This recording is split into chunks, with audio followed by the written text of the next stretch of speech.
waaw li waral ndaje mi tey mooy li ngeen fi gis léegi mooy fondation Anne Marie Dione muy fondation boo xam ne aussi mu ngi yëngatu ci domaine yu bari waaye tey nag domaine bi nga xam ne moo ñu fi tax a teew mooy wàllu éducation. donc moment yi ñu toll nii maanaam jamono yi ñu toll ku ci ne xam na ne jafe-jafe la ci parents d'élèves yi vraiment ñu ñëw indi ay kits scolaires yoo xamante ne toll na ci 350 mooy ñetti téeméer ak juróom fukk ñu bëgg ko séddale école yi nga xam ne ñoo nekk ci gox bi c'est-à-dire CM yi nga xam ne ñoo nekk fii à Kër Moussa muy CMu Suun CMu Kër Moussa ak aussi ñaari école yoo xamante ne case des tout-petits lañu boo xam ne benn bi mu ngi nekk Yadde benn bi mu ngi nekk Kër Yaaxam pour que vraiment loolu mën a nekk ndimbal loo xamante ne aussi seet nañu ne lii ku ko def heure yi ñu toll nii soulager nga parents d'élèves yu bari. ñun aussi li tax mu jaral ñu vraiment ñu bëgg a mobiliser ñëpp mooy xam nañu ne éducation compétence transfert la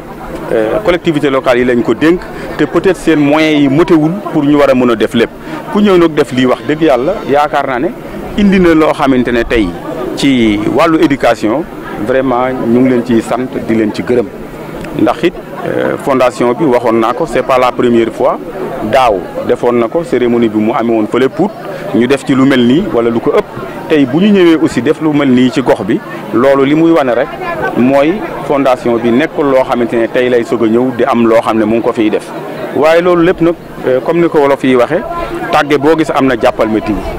kenn koo xam ne ci ñun la bokk ndax bu ma waxee ci ñun la bokk citoyen la parent d'élève la ñu di ko wax Sayer Dieye mu nekk fii ci Pout vraiment moo facilité suñu xamante ak ñoom loolu aussi mënuñu toog te duñ ko ci sant duñ ko ci gërëm parce que malgré que xat-xatu jamono mais def na tout yebal jabaram pour mu ñëw mu teewee cérémonie bi loolu aussi vraiment ñu ngi koy saluer di ko ci sant di ko gërëm. Assalamu alaikum. Alors je me prénomme Anta Caroline Dione, je suis l'administrateur général de la fondation Anne Marie Dione qui porte le nom de feu ma mère, Anne Marie Dione. Donc on est une fondation d'utilité publique qui existe depuis 2012 et on œuvre essentiellement dans la santé et dans l'éducation. La santé au niveau donc des cases de santé, des pouponnières, des dispensaires de santé,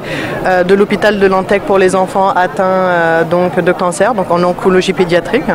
Et au niveau donc de l'éducation, on cible donc des endroits comme par exemple Pout où il y a vraiment de nécessité au niveau des familles, au niveau des structures je dirais étatiques pour les écoles.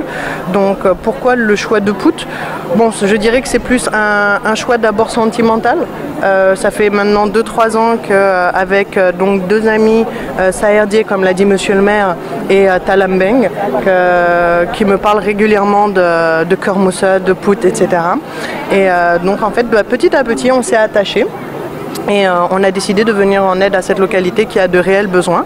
Donc, comme l'a souligné Monsieur le maire Montmarcis, on a notre deuxième édition et Inch'Allah, on ne fait que commencer avec vous. On a amené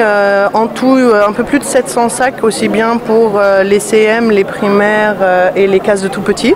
Donc, en fait, ce sont des kits scolaires qui sont derrière vous,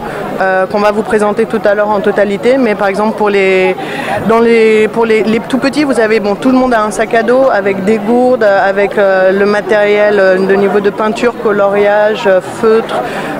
les cahiers pour écrire, les matériels géométriques pour les plus grands, jusqu'à la calculatrice scientifique pour les collégiens, avec les stylos, les Tipex, on va vraiment jusqu'aux ciseaux, à la gomme, jusqu'au le petit matériel scolaire. On a vraiment essayé de cibler vraiment à grandeur tout ce dont un élève a besoin dans son année scolaire en mettant le maximum en quantité pour soulager les parents sur vraiment les 365 jours de l'année. maa ngi tudd Abdourahmane Sall di bokk ci fondation membre la ci fondation Anne Marie Dione représenté par la directrice Anta Caroline Dione. Voilà, fondation bi lu ko tax a jóg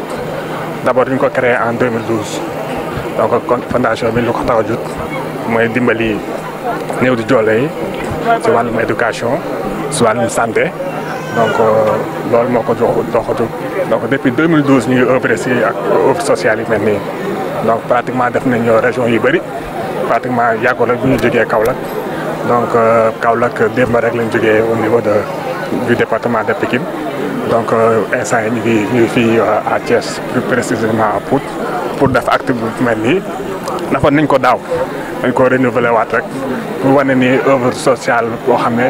loolu mooy kii fondement fondation Anne-Marie Dione représenté par Anta Caroline Dione donc vraiment ñun lii mooy taxawaayu fondation bi dimbali néew doole yi dimbali élèves yi domaine éducation gis nga dimbal bii bu ñu indi yéen journalistes soo dinañ leen ko wan su kanamee su ngeen ubbee dina xam dara manqué aussi matériel lépp a ngi si lu élèves soxla yëpp pour jàng mu ngi ci biir donc fondation Anne-Marie Dione donc vraiment ñu ngi remercier waa commune bu Pout